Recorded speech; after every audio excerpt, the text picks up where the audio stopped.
These growing threats demand that we do everything we can now to push back against Iran's continued aggression. I have spent the better part of my more than 2.5 decades in Congress working to support strategic, diplomatic, multilateral efforts to confront Iran. That's why last year I worked with a bipartisan group of my colleagues to author and pass the Countering America's Adversary Through Sanctions Act, also known as CAATSA. At a time when bipartisanship division is too often the norm in Washington, Democrats and Republicans in the Senate voted by a margin of 98-2 to give the administration more tools to sanction Iran for its nefarious behaviors. That's a strong bipartisan vote. And I know that our success in large part is because of the AIPAC members in this room. Yet despite the bipartisan clarion call for action by Congress, the administration has yet to fully use the tools we provided, nor have they developed and implemented a comprehensive strategy as called for in the law for confronting Iranian aggression. So I hope together we can send a loud, clear, unified message to the White House: impose the CAATSA sanctions, use the tools Congress gave you, and do it without delay. Now, speaking of Iran and sanctions, let's turn to the nuclear accord. Everyone here knows where I stood on the Iran nuclear agreement.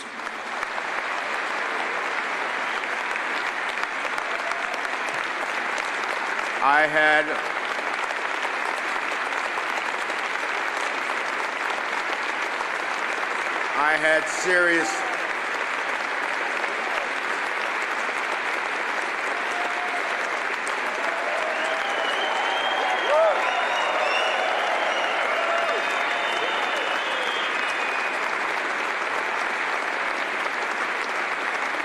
had serious doubts about gifting the regime with sanctions relief in exchange for short-term limits on its nuclear program. And those concerns are ever more true to me today as they were then. For now, Iran is complying with the limited terms of the deal. But no one should be surprised that the JCPOA did not suddenly transform Iran into a responsible member of the international community. The recent protests in Iran have reminded us that this regime continues to put funding for terrorist proxies ahead of the well-being of its own people. That's why I believe at this moment it is essential that the United States immediately develop a comprehensive, coherent strategy to address Iran's destabilizing behavior, including its non-nuclear asymmetrical activities, while simultaneously working to address our long-term concerns about its nuclear program. If used correctly, this administration has potentially created leverage to address the concerns we all share about Iran. But I fear the lack of a comprehensive, coherent strategy ultimately leaves the United States with less leverage to work productively with our allies. We spent decades pursuing tough diplomacy and sanctions to bring our international partners together to address Iran's threats.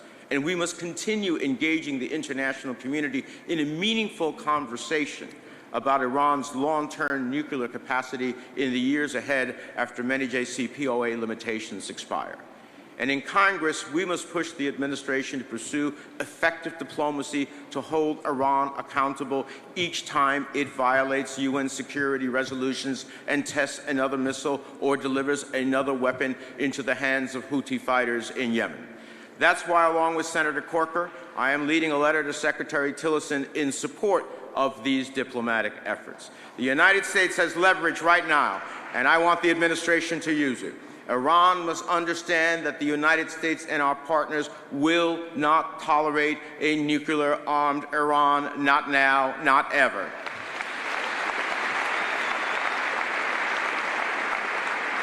We haven't forgotten Iran's nuclear history. The regime has lied about its nuclear ambitions before. That is why we must remain vigilant, we must be prepared, and we must make our expectations abundantly clear. Now, I know that many of you share my concerns about what comes after the JCPOA. Our European partners and the other parties to the deal have said that they agree there needs to be a successor agreement. and I welcome the administration initiating these talks on a diplomatic track. This challenge reminds us that fighting for Israel starts long before the battlefield. It means fighting in the halls of the United Nations and in the capitals of Europe, and sometimes within one's own party to do what is right. If we want to hold Iran accountable each time it violates UN security resolutions by testing missiles or delivering weapons to Hezbollah, we need a fully funded, skilled, and experienced diplomatic corps to get the job done. That's why I reject the administration's efforts to recklessly slash funding for the State Department and the U.S. Agency for International Development. How else can we expect to combat biased, one-sided, and hateful acts of the United Nations that not only unfairly target Israel, but seek to delegitimize the ties of the Jewish people to their ancestral homeland? It's disgraceful to see organizations and missions of the United Nations fail to take action on war crimes in Syria and the gross human rights violations of the Iranian regime or the Venezuelan regime or the Cuban regime, but always find time to condemn and target and isolate Israel. Of course, these insidious efforts to isolate Israel from the global community extend far beyond the United Nations. Now, I dream of the day when we will not have to fight these fights.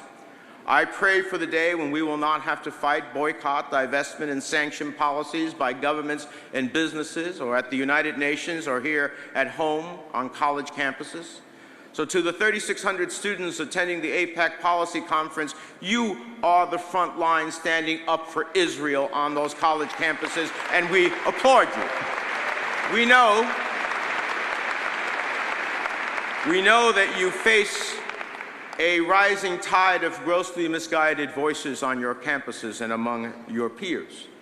I have never shied away from calling the BDS movement for exactly what it is: a thinly veiled, anti-Semitic, politically motivated, discriminatory, and reminiscent of a history we spent over half a century working to ensure is never repeated again.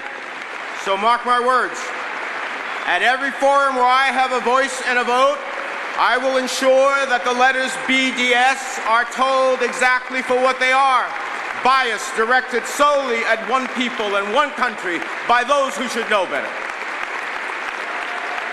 It's up to all of us. It's up to all of us to stand up, to stand together, speak out against anti-Semitic hatred and bigotry in all of its forms. And that includes right here at home. Last year, the United States saw the number of anti-Semitic incidents increase by 57%. Even in my home state of New Jersey, we saw anti-Semitic incidents rose by nearly a third in 2017. That's right, even in New Jersey, the Anti-Defamation League reported that there were more than 200 anti-Semitic incidents in the Garden State, up 30%, including bomb threats against Jewish institutions and assaults and vandalism. This is 2018. This is horrifying. We've seen anti-Semitism creep into political discourse across the world, on display in squares and streets. We could never have imagined we would find it again. Last month, we watched with horror as Poland passed a law criminalizing the act of acknowledging that Poles had a role in collaborating with the German Third Reich. This is a gross attempt to rewrite history, one that risks denying the past, the suffering of millions, and stoking anti-Semitic hatred. That's why, in advance of International Holocaust Remembrance Day, my Republican colleague, Senator Marco Rubio, and I sent a letter to the President urging him to publicly memorialize the 6 million Jews brutally murdered in the Holocaust, to forcefully and unequivocally condemn anti-Semitism in all its forms, and to nominate an appropriately qualified person to serve as the State Department's special envoy to combat anti-Semitism throughout the world.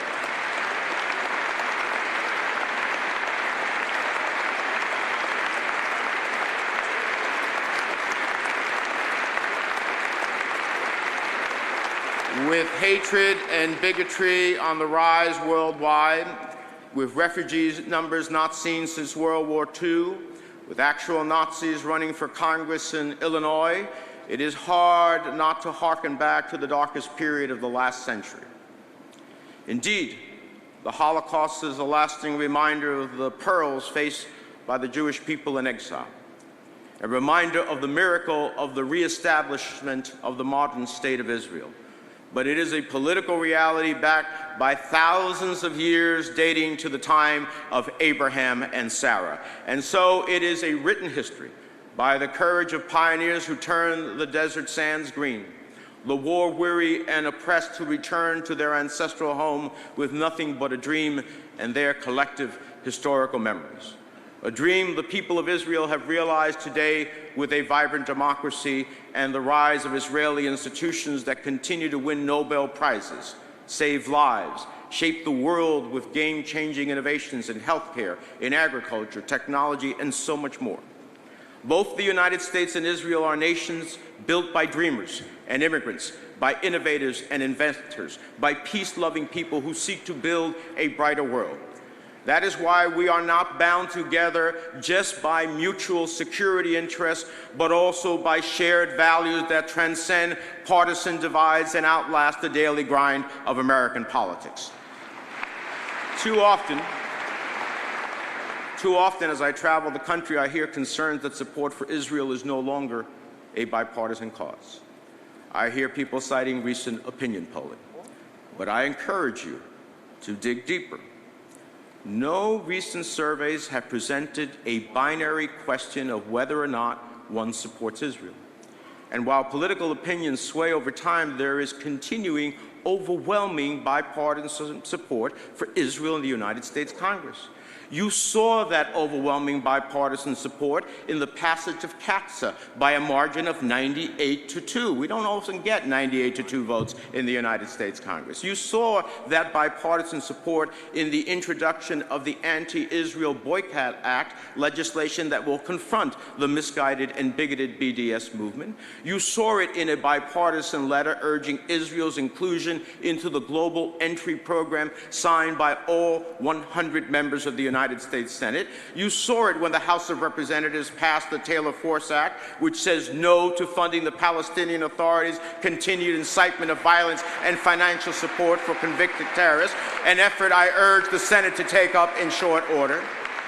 And you saw that bipartisan support in the historic $38 billion Memorandum of Understanding we fought to secure in 2016, an agreement that ensures Israel's defenses remain unmatched in the region, and that the United States and Israel continue developing defense technologies of outstanding sophistication, like Iron Dome, David Sling, and the Arrow 3 missile defense systems. These technologies have not only saved the lives of Israeli civilians threatened by Hamas rockets, they have enhanced the security of America's own forces. And above all, we remain united in our support for a two-state solution with Israel's capital in Jerusalem, which will ultimately be the best guarantor for a secure, peaceful, and democratic Jewish state. I won't deny that in times like these, with anti-Semitism on the rise, with Iran emboldened, with instability surrounding Israel at every turn, the path to a Jewish democratic state of Israel, secure at home and at peace with its neighbors, may seem elusive, at times maybe even impossible. We must, in these trying times, cling to the values and hopes that have always driven our two countries: that justice will prevail over evil, that truth will triumph over bigotry, that we can unite in common cause in advance of democracy, of human dignity, of peace. That, as Theodore Herzl said, "If you will it, it is no dream." And nearly 70 years later, his words ring true. The will that drove those first pioneers to the desert, who turned sand into thriving fields, who translated their dreams into a modern-day Israel that recalls the past while embracing the future, these are the values we cling to today. As we prepare to celebrate Israel's 70th anniversary, it is you who have kept the shared values, hopes, and dreams of the American and Israeli people forever aligned. And I am proud to stand with you, knowing full well that no matter what challenges come our way, we will stand strong. We will not shrink in the face of growing threats against our cherished ally. We will not be silent in the face of rising tide of anti-Semitism here at home or abroad, and we will not be deterred by those who try to drive a partisan wedge between us. We will stand united against those foreign adversaries who seek the destruction of Israel. And together, we will show the world that the United States stands by the right of the Israeli people to live peacefully and securely in their homeland. David Ben-Gurion, the first Prime Minister of Israel, once said that in Israel, in order to be a realist, you must believe in miracles. Well, my friends, I believe in miracles, and I believe in the state of Israel. Thank you, and shalom.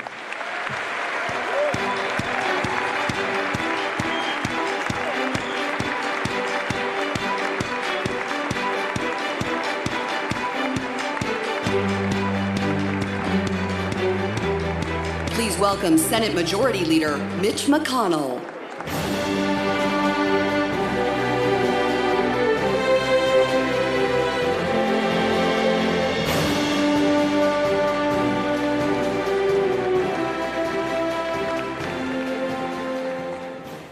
Good morning. Good to be back again. Speaking at AIPAC is a real honor. I've had the privilege of addressing this audience and my fellow friends of Israel on multiple occasions, and I must say it's great to be back one more time. I want to add my congratulations to Dr. Friedman as he begins what I am sure will be a distinguished tenure as president of this extraordinary organization. I also want to thank Lillian Pincus for her years of service, along with Howard Core, Bob Cohen, and all those friends who make AIPAC's important work possible. When I was here last March, the U.S.-Israel relationship had reached an important turning point. For 8 years, America had drawn down our forces, altered our purpose, and the consequences had become quite clear. And as our forces and forward presence were diminished, complex and lethal threats emerged. The civil war within Syria devolved into an epicenter of regional conflict. A split within al-Qaeda in Iraq spawned the terrorist army we know as ISIL. The intervention by Iran in support of Bashar al-Assad brought Hezbollah and Shia militias right to Israel's doorstep. Iran's regional ambitions were bolstered by a fatally flawed nuclear deal which gave international legitimacy to Iran's uranium enrichment program. Iran gained sanctions relief and worked aggressively to spread its influence through malign behavior and expansionism. Supreme Leader Khamenei's regime had become an even more menacing shadow behind destabilizing forces in Lebanon, Bahrain, Iraq, Saudi Arabia, and Yemen. The Obama administration's fealty to the nuclear deal spawned a reluctance to address Iran's regional ambitions.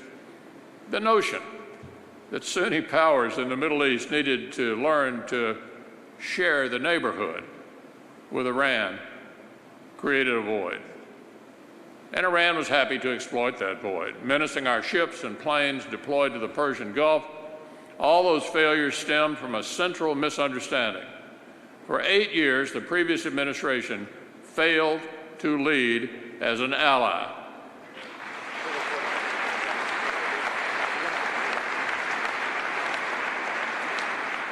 It failed to recognize that the U.S. and Israel are stronger together and that we share a commonality of interest. It's more than just national friendship and shared history. Yes, America was proudly the first country to recognize Israel's Jewish government in 1948.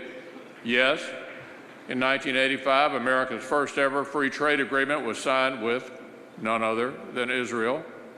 But it's also just a reality of our world. Israel is safer because of America's presence in the Middle East.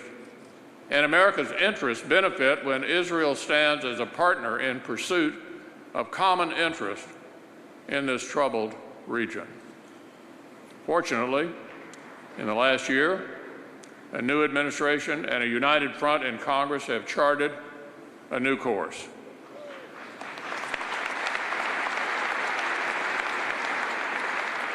America is rebuilding our capabilities, our partnerships, and our will to do what the circumstances would require. Many of our regional partners are focused on Iran's aggressive policies and seeking America's support. But make no mistake, Israel will have the firm support of the United States diplomatically and militarily as befits this historic partnership.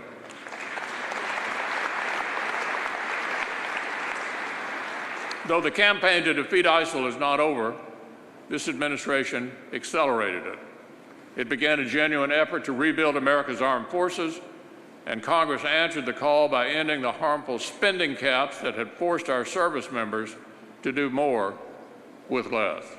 Secretary Mattis and our military leaders will once again have more resources to meet the myriad missions our nation puts before them. Our counterterrorism cooperation has been exemplary. And of course, the United States has finally taken a long overdue step and recognized that Israel's true capital is Jerusalem.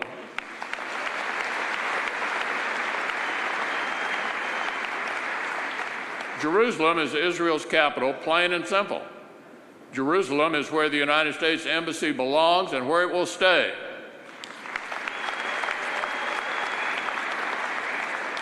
And in just a few months, for the first time ever, that's exactly where it will be. The challenges that Israel and America face today are the challenges we must face together with deep friendship and shared resolve. Israel lives in a neighborhood which includes a profoundly broken Syria, a dangerous Iran, the threat of ISIL in the Sinai, and an emboldened Hezbollah. But today, tomorrow, and always, Israel's beacon of democracy will continue to shine through the darkness. And America will be right there, standing proudly alongside our friends. Thank you for your passion. Thank you for your advocacy. Thank you for not letting anyone forget the necessity of this time-tested partnership. Thank you very much, everyone.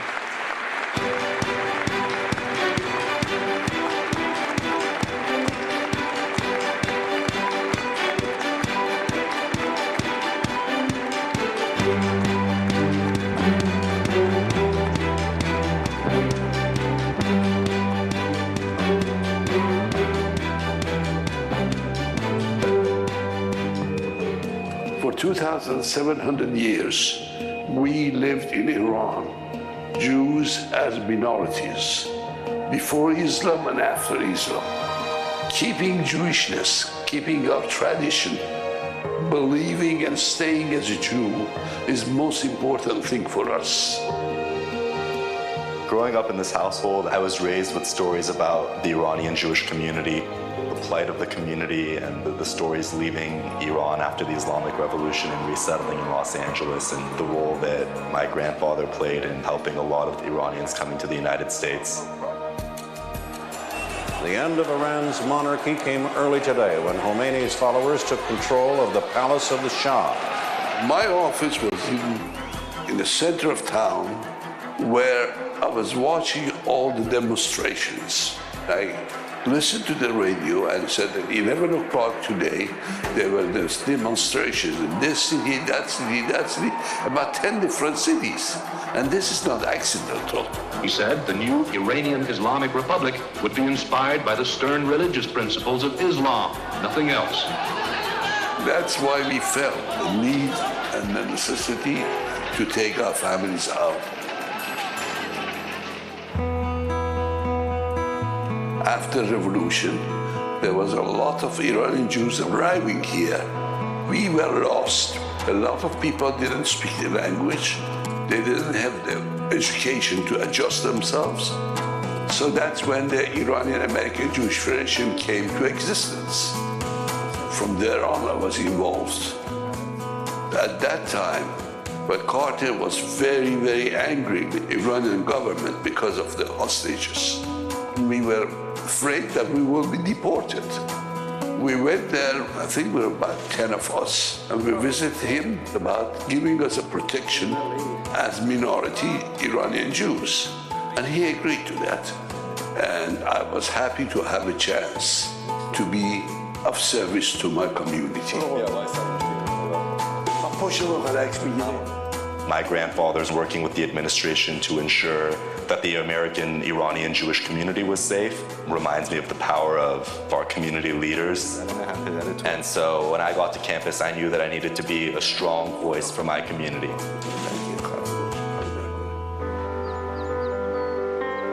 When I got to UCLA, I saw that there was a very contentious campus climate surrounding Israel. I saw that we were dealing with issues of anti-Semitism on campus, and we saw anti-Israel rhetoric.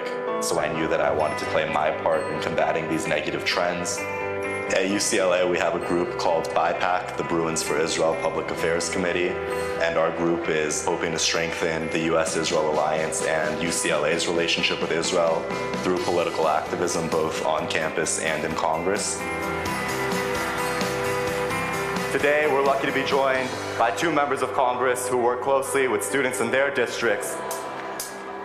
A lot of that work draws from the same themes as my grandfather's work when he was doing his advocacy, protecting the needs of your community, ensuring the well-being of your people, making sure that our rights are defended and that our tradition is guaranteed for generations to come.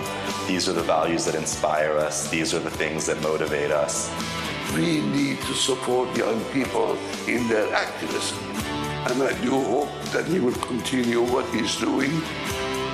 And God's blessing, maybe his son will do the same. Who knows?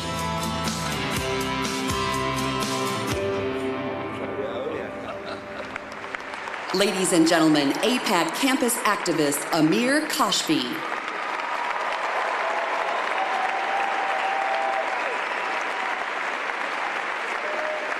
Please welcome AIPAC Board Chair Lillian Pincus.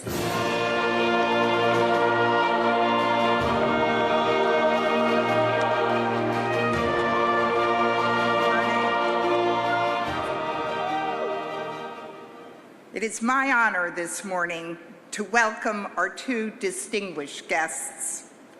First, ladies and gentlemen, please join me in welcoming Mrs. Sarah Netanyahu.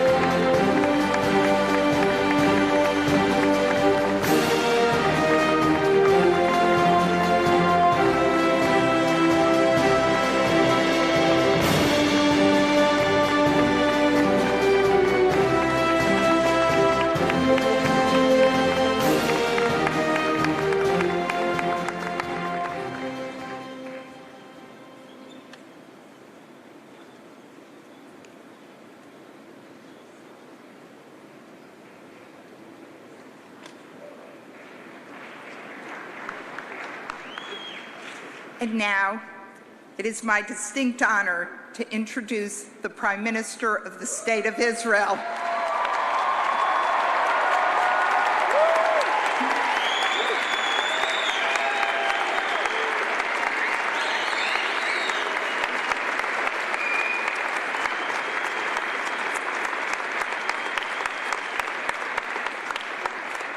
We have had the privilege of hosting the Prime Minister at our conference here in Washington many times over the years. In fact, 30 years ago, he addressed the 1988 AIPAC Policy Conference at the Sheraton Hotel just down the street. Back then, we were only a few hundred proud activists. But today, Mr. Prime Minister, we are thousands and thousands of pro-Israel activists from every state in our union. We are Democrats and we are Republicans. We are Jews and non-Jews, Americans from all 50 states and from all walks of life. And together, this morning, we wish to send one unified message. AIPAC remains committed to strengthening the U.S.-Israel relationship. We are as determined as ever to ensure the alliance between the United States and Israel endures today, tomorrow, and for many generations to come. So, ladies and gentlemen, please welcome back to the AIPAC stage the Prime Minister of the State of Israel, Benjamin Netanyahu.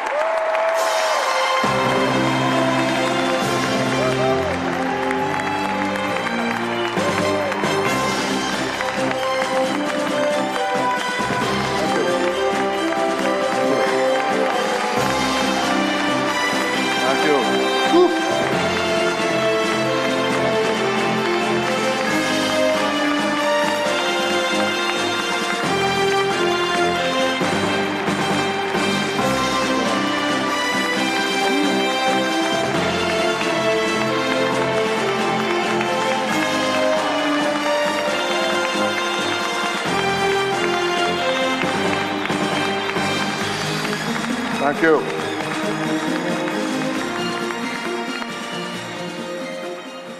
Good morning, AIPAC. It's always great to be here. But as I told President Trump yesterday, it's especially great to be in America's capital now that he has recognized Jerusalem as Israel's capital.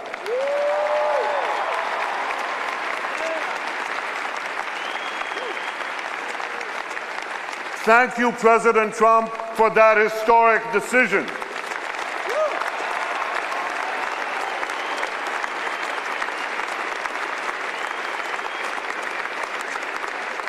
Thank you for announcing another decision to move the American embassy from Tel Aviv to Jerusalem this Independence Day.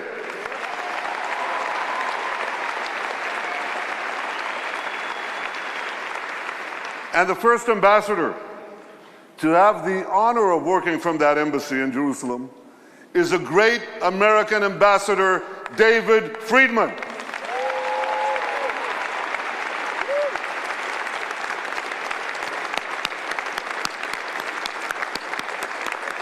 David, thank you for that terrific job that you're doing. And you know who else is doing a terrific job? Israel's ambassador to Washington, Ron Dermer. Stand up, Ron.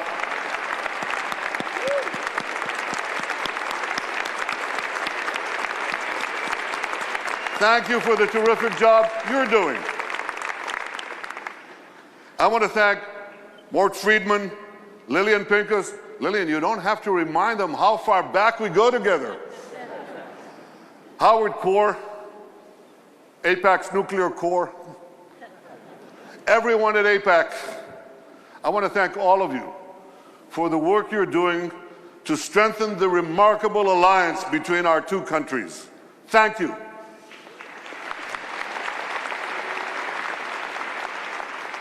I want to acknowledge the Israeli ministers, Israel's representatives here in the United States and the United Nations, the Mayor of Jerusalem, the many members of Congress, and the former leaders of countries who are here.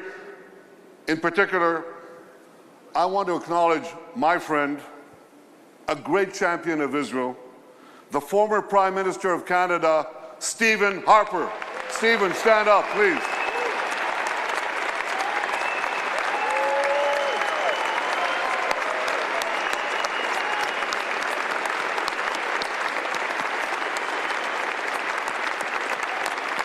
Stephen, we never forget our friends, and you were a tremendous friend, and still are.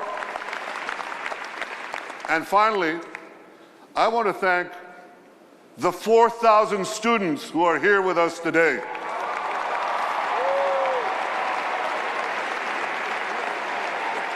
"4,000 students.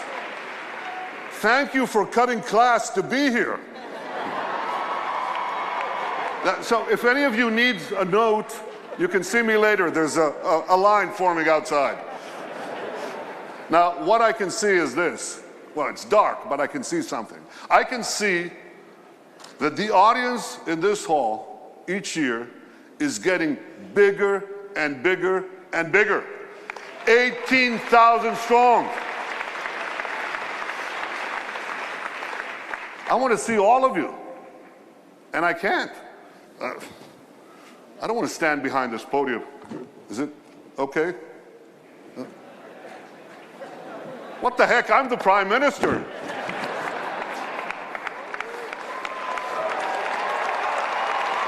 Thank you. Right. Yeah. Great. Good to see you. Thank you. I'll get there too, don't worry. Great to see you.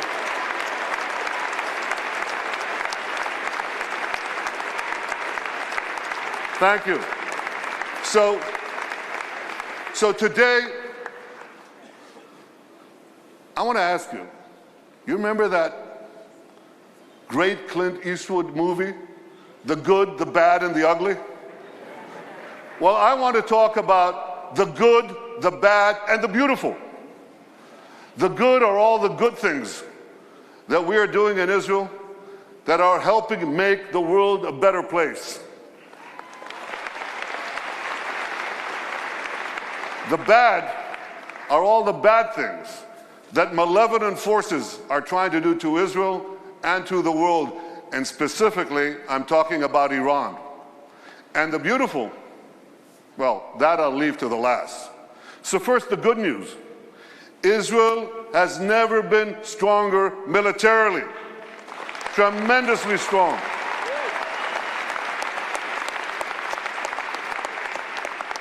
That's an F-35 fighter plane, the most advanced in the world. That's an Iron Dome interceptor and many other systems that we developed with the help of America. Thank you, America. Thank you, successive American presidents. Thank you, Congress, Republicans and Democrats alike. Thank you, AIPAC, for helping bring this about. You're terrific. And this incredible military is buttressed by superb intelligence, unmatched in the world. Can you see me? I can hardly see you. I have to get closer. Yeah, I see you. That's good. Superb intelligence. You know, in the last few years, Israel's incredible intelligence services have foiled dozens of major terrorist attacks across the world in dozens of countries. That plane, a plane like that, could have been blown out of the sky if it weren't for Israeli intelligence. A plane heading from Australia to the Persian Gulf. You're boarding planes when you leave this place. You are safer because of Israeli intelligence. It not only protects Israeli lives, it protects innocent lives around the world.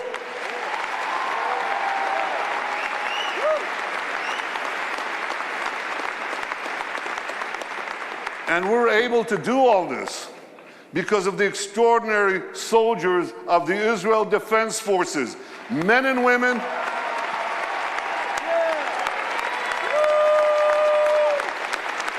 Just look at them. Men and women, black and white, religious and secular, gay and straight, Jews, Muslims, Christians, Druze, Circassians. They come from different backgrounds, but they're united with a common mission to protect the state of Israel. They keep us safe. They make us proud.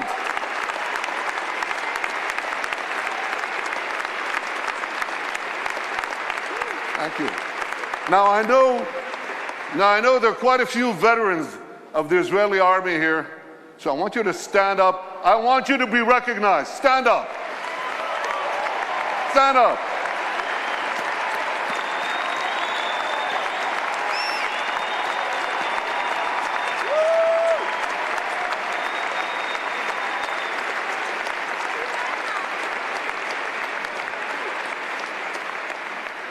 But the good news doesn't stop merely with Israel's strong military. It continues with Israel's strong economy. It's a tremendously strong economy. And I'll tell you, we made it stronger by moving Israel to free market principles, which unleashed the spark of genius embedded in our people into innovation, entrepreneurship. And there's a revolution taking place. This couldn't happen at the better time. Look at the 10 leading companies in 2006. 5 energy companies, one IT company, Microsoft. And a mere 10 years later, 2016, a blink of an eye in historical terms, it's completely reversed. 5 IT companies, 1 energy company left. The true wealth is in innovation. You know these companies, Apple, Google, Microsoft, Amazon, Facebook. Guess what? They all have research centers in Israel. All of them. Major research centers. And they're not alone. There are hundreds more. And there's a reason. Something is going on. It's a great change. You want to hear jargon? It's one sentence. This is a terrible sentence, but I have no other way to say it. It's the confluence of big data, connectivity, and artificial intelligence, okay? Did you get that? You know what that does? It revolutionizes old industries and it creates entirely new industries. So here's an old industry that Israel was always great in, agriculture. We're always good in agriculture. But now we have precision agriculture. You know what that is? See that drone in the sky? He's connected to a big database. And there are sensors in the field. And in the field, there's drip irrigation and drip fertilization. Now we can target, with this technology, the water that we give, the fertilizer that we give, down to the individual plant that needs it. That's precision agriculture. That's Israel.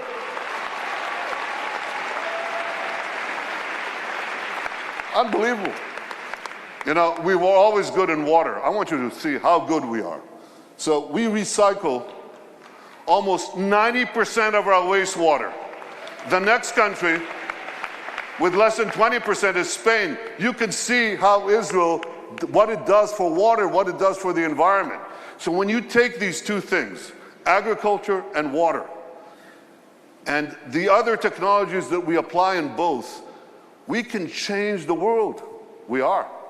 We are. I just heard about an African woman in Africa has to walk 8 hours a day to give water to her children. 4 hours one way to a well, 4 hours back. And a young Israeli company brought in this technology that improves on Moses. Remember Moses? He brought water from Iraq. They bring water from thin air. They bring water to Africa, to millions of people in Africa. Israeli technology. And I was just recently in India. That's my friend, Prime Minister Narendra Modi. Great friend. I'm showing him cherry tomatoes. This is in Gujarat, India. This is Israeli technology. And what I heard there was fantastic. Farmers came from the region. There's an experimental farm there and a place where Israel gives technology know-how to Indian farmers. 65% of India's population are farmers.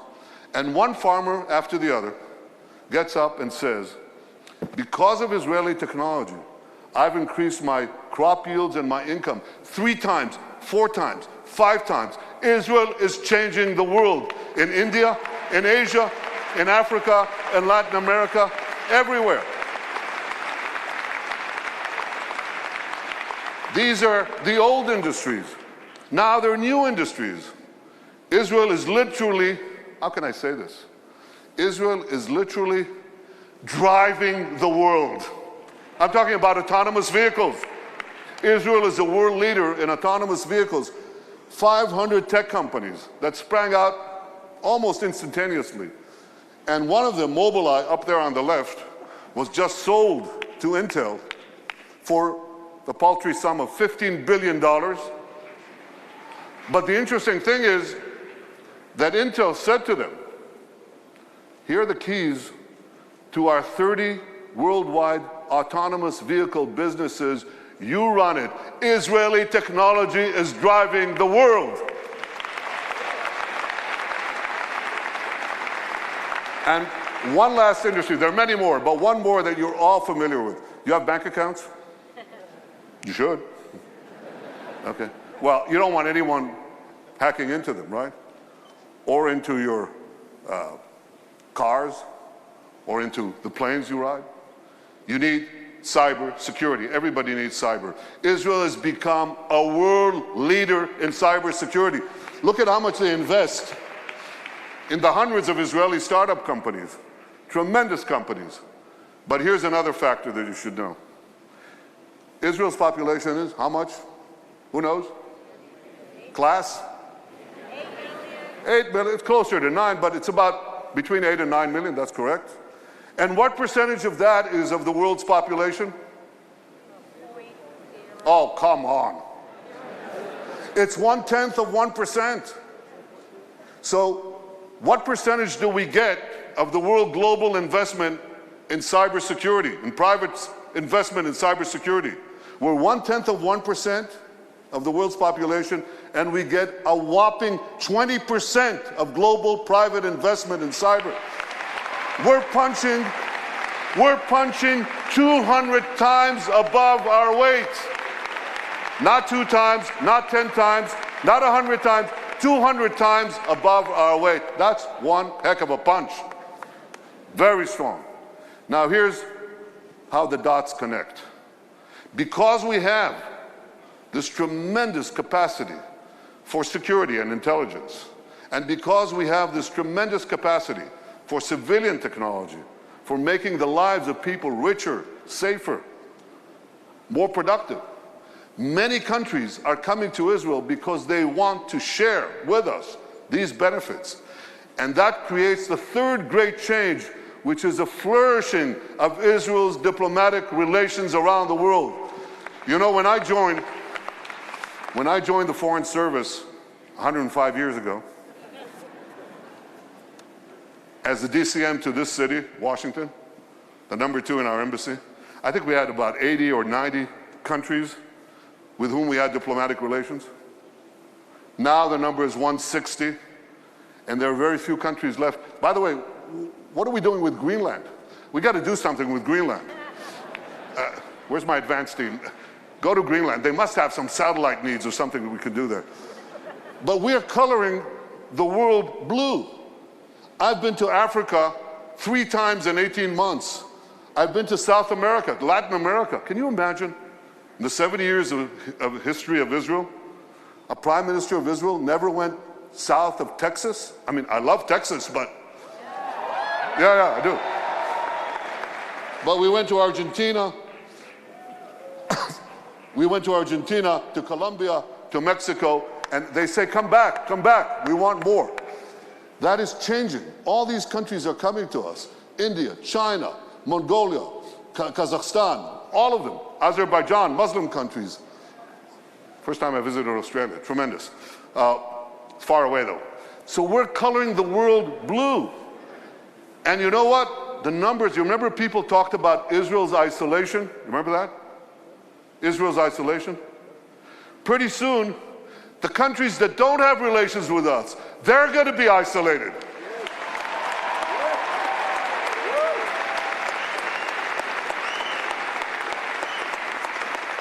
There are those who talk about boycotting Israel. We'll boycott them.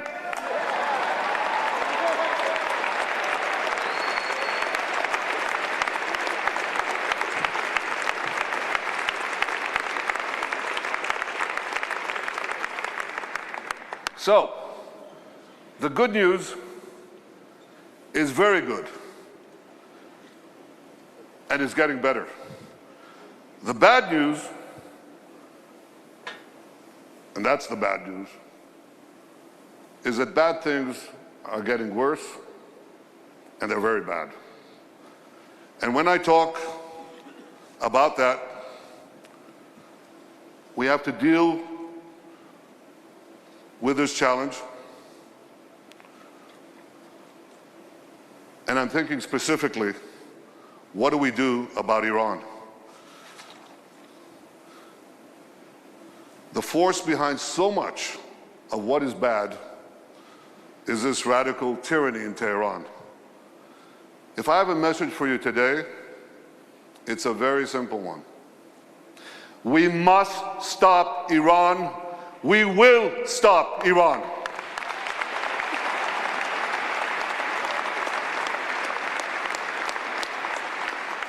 When I last spoke here, I tried to warn the world about a nuclear deal that was a threat to the survival of Israel, the security of the region, the peace of the world. I warned that Iran's regime had repeatedly lied to the international community, that it could not be trusted. I warned that the deal gives Iran a clear path towards developing a nuclear arsenal in little more than a decade. And I warned that by removing Iran's sanctions, Iran's regime would not become more moderate and peaceful, but more extreme and belligerent, much more dangerous.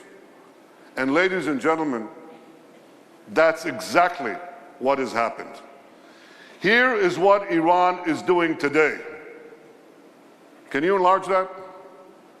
No? Can you see that? Yeah, okay. Well, darkness is descending on our region. Iran is building an aggressive empire.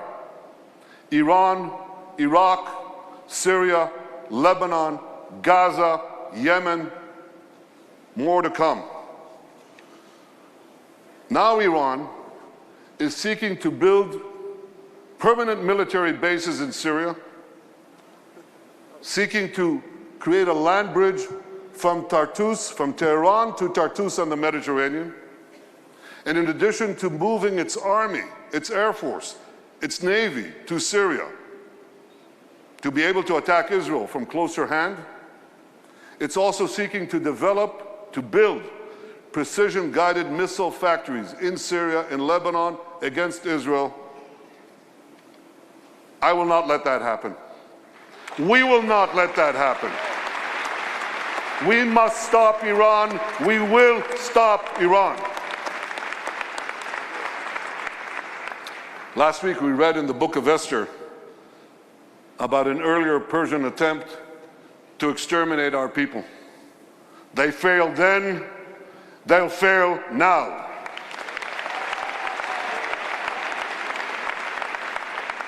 We will never let Iran develop nuclear weapons. Not now, not in 10 years, not ever.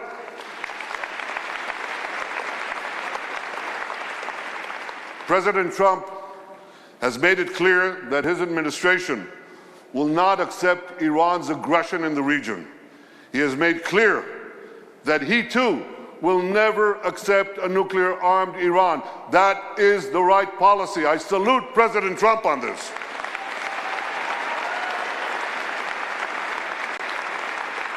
And the president has also made it clear that if the fatal flaws of the nuclear deal are not fixed, he will walk away from the deal and restore sanctions.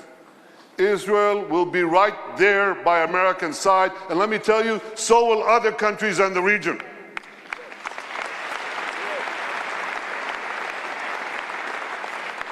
As we counter Iran's aggression, we should always remember the brave people of Iran. Their suffering, their hopes, their courage. Women are jailed for removing their hijabs. Students are tortured and shot for advocating freedom. We stand with those in Iran who stand for freedom.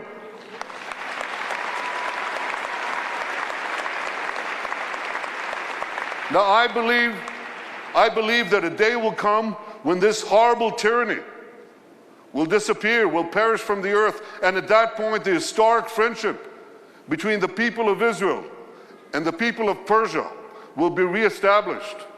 Today we have Haman, Haman. Tomorrow we'll have Cyrus. And friendship and peace. My friends, as we work together to confront the bad, there's also potential to advance the good that paradoxically comes from the bad. Because most of the state in our region know, they know very well, believe me, that Israel is not their enemy, but their indispensable ally in confronting our common challenges and seizing our common opportunities. This is true for Egypt and Jordan, Israel's longtime peace partners, but it's also true for many other Arab countries in the Middle East. Israel remains committed to achieving peace with all our neighbors, including the Palestinians. President Trump has made it clear that he is committed to peace. I have made it clear that I'm committed to peace. We appreciate the efforts of President Trump's superb team, Jared Kushner, Jason Greenblatt, and Ambassador David Friedman. Thank you all. Thank you all for your hard work for peace. But to get peace, President Abbas has to embrace peace and to stop supporting terror. Raise your hands high if you agree with me that President Abbas should stop paying terrorists who murder Jews.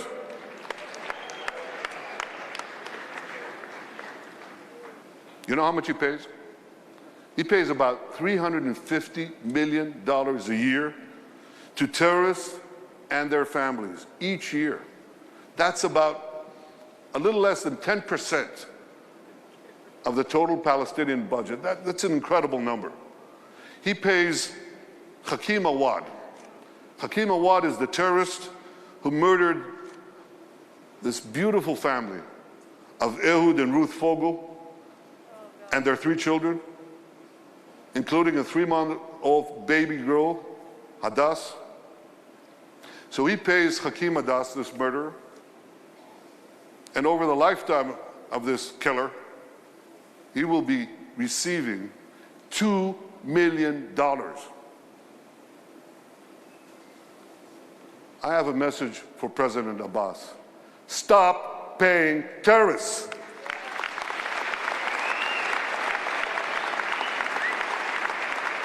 Because what message does this send to Palestinian children? It says, murder Jews and get rich. And I believe President Abbas should find better use for this money to build roads, schools, hospitals, factories. Build life. Don't pay death. Invest in life. Invest in peace. Israel hopes that the passage of the Taylor Force Act will make clear to President Abbas that America has zero tolerance for terror.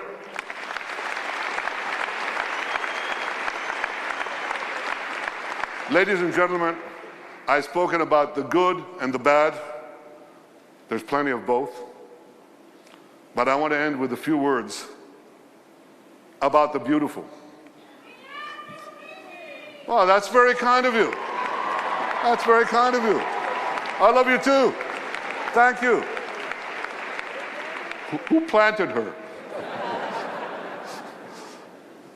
I'm talking about the beautiful alliance between Israel and the United States of America.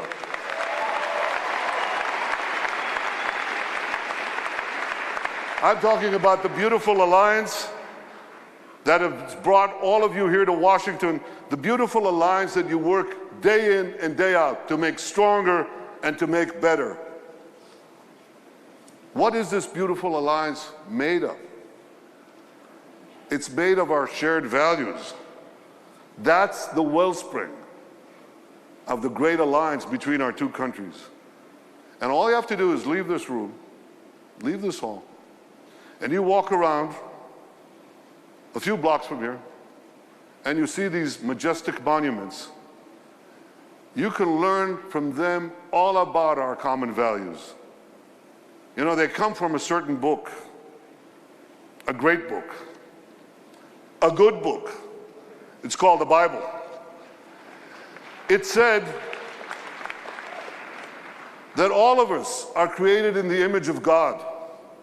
And those words inspired Jefferson when he declared in the Declaration of Independence that all men are created equal, all women too, by the way.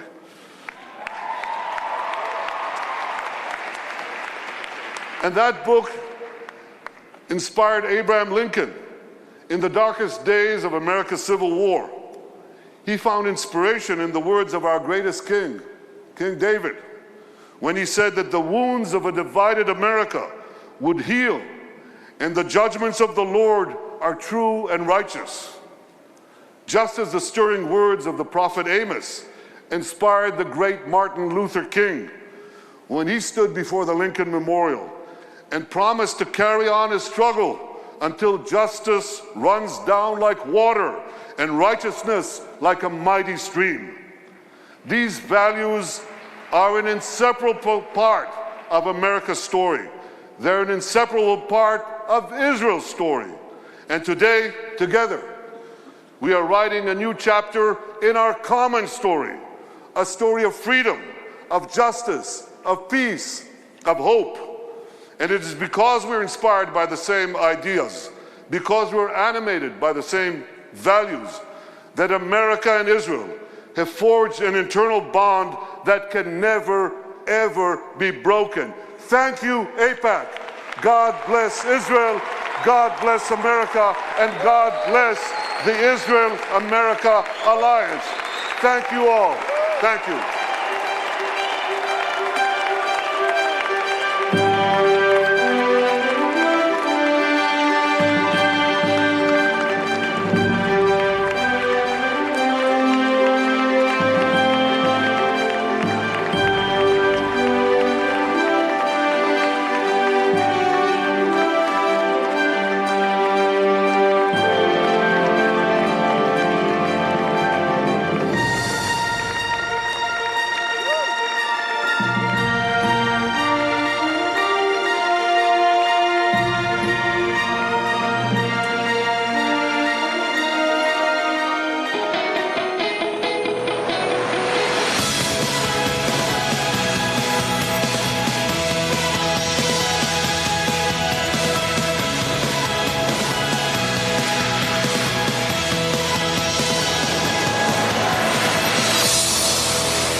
Ladies and gentlemen, that concludes our program. Be sure to sign up for next year's conference. Good luck on Capitol Hill.